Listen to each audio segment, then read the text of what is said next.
Hola, ¿qué tal? Buen día, soy Giovanni y el día de hoy vamos a ver algunos conceptos básicos que van a ser de mucha utilidad para su curso de estadística en fenómenos naturales y procesos sociales. Bueno, primero hay que ver qué es la estadística. La estadística es una disciplina científica que se ocupa de obtener datos acerca de un conjunto de individuos y estos datos nos van a servir para tomar decisiones o explicar algún hecho o fenómeno. La estadística se divide en cuatro ramas principales, que es la descriptiva, la inferencial, la paramétrica y la no paramétrica. Nos iremos adentrando más en ellas a lo largo del curso. Ahora sí, los conceptos principales. Dentro de los conceptos que más nos interesan es poder aclarar bien lo que es la población, la muestra, los individuos y lo que es una variable y cómo éstas se clasifican. Bueno, primero, la población es el conjunto total de individuos, ya sea personas, animales u objetos sobre los cuales se quiere estudiar una determinada característica, y su tamaño está definido por el número de individuos que la van a conformar. Esta va a estar también definida por una característica y área en específico. Se recomienda que sea así para que los datos sean tomados de una forma más concreta, se tengan que desperdiciar menos recursos y además los datos puedan realmente describir de una buena forma nuestra población. Un ejemplo sería, si queremos estudiar, no sé, la cantidad de enfermedades degenerativas que tiene una persona mayor de 60 años en nuestro estado, en Aguascalientes, pues entonces nuestra población va a ser los adultos mayores de 60 años que viven en Aguascalientes. Ahora, lo que es una muestra. Una muestra es un subconjunto o una parte de los individuos que forman al total de la población. Esta muestra suele ser tomada, y se recomienda que sea así, de forma aleatoria para garantizar que los datos sean confiables. Y se tiene que tomar una cantidad de datos que pueda ser representativa para el total de la población. Por ejemplo, si el total de adultos mayores de 60 años que viven en Aguascalientes es de 1000 personas, por un decir, pues nuestra muestra no puede ser de 5 personas, porque no sería una muestra representativa para el total de habitantes de esa edad del estado de Aguascalientes, por lo cual se debe de calcular con ciertas fórmulas y dependiendo de lo que nos interese el tamaño de muestra a escoger. Y un individuo va a ser cada elemento que forme parte tanto de la población como de la muestra, porque pues, la muestra viene siendo un subconjunto de datos obtenidos de la población. Y a este individuo se le va a medir y observar las características de interés que se van a analizar. Este individuo, por lo tanto, va a ser elegido también de manera aleatoria, ya que fue tomado de la muestra de forma aleatoria.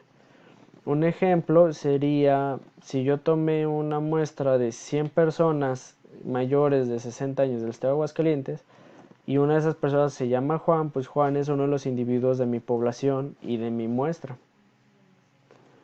Ahora vamos a ver las variables. Las variables pues son las características que nos interesan medir de nuestra población o de nuestra muestra.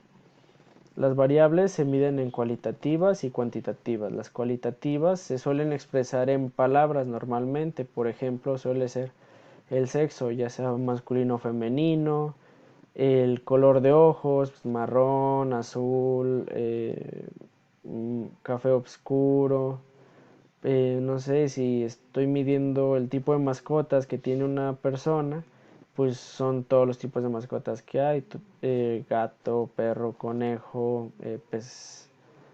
Y por ejemplo, las cuantitativas son todas aquellas que son medibles y se expresan por medio de números, y se clasifican estas a su vez en discretas y continuas. Las discretas son todas aquellas que tengan números cerrados: número de padres, número de hermanos, número de celulares, número de mascotas.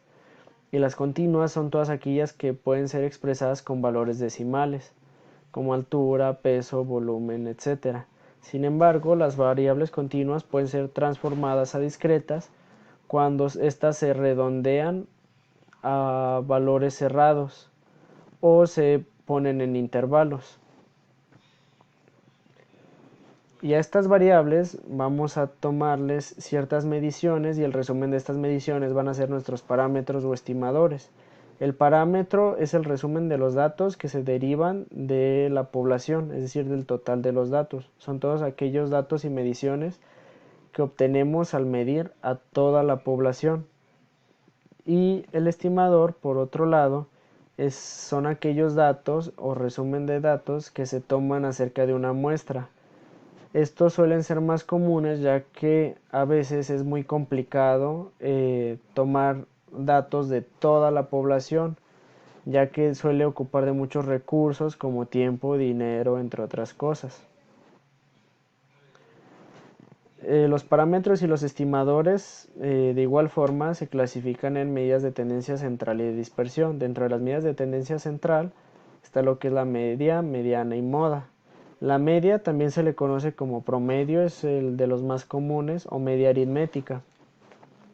Este no es más que la suma de los datos que hemos medido y se divide entre el total de individuos que fueron, pues sí, analizados. Por un decir, si tenemos los 100 adultos, pues a todos les contamos la cantidad de enfermedades degenerativas que tienen. Toda esa suma que se acumula y se divide entre el total de individuos a los que se les hizo la medición de los datos. La mediana, por otro lado, es un valor que deja por debajo de sí a la mitad de los datos y también por arriba. Y están ordenados usualmente de menor a mayor y se toma el valor que se encuentra justo a la mitad de los datos. Por ejemplo, si nosotros tenemos, como se ve en la imagen, 11 datos, pues el valor medio, o sea 11 entre 2, sería 5.5. Y se tomaría el dato número 6, ya que de esa forma podemos dejar la misma cantidad de datos tanto por debajo como por encima de la mediana. Y la moda, como su nombre de cierta forma lo dice, es el valor que está de moda o que más se repite dentro de nuestros datos. Este no siempre se sitúa en el centro de la distribución, ya que puede ser que a lo mejor nuestro valor más repetido se encuentra al principio o al final de nuestros datos. Y dentro de las medidas de dispersión, pues está lo que es el rango, la desviación estándar y la varianza. Son de los más comunes que vamos a estar utilizando a lo largo de este curso. El rango, pues la medida de dispersión más sencilla de calcular, simplemente es restar el valor más grande que tenemos en nuestra población menos el mínimo, el más pequeñito, el primero que tenemos. Y este se puede ver afectada si tenemos valores muy extremos, muy grandes o muy pequeños.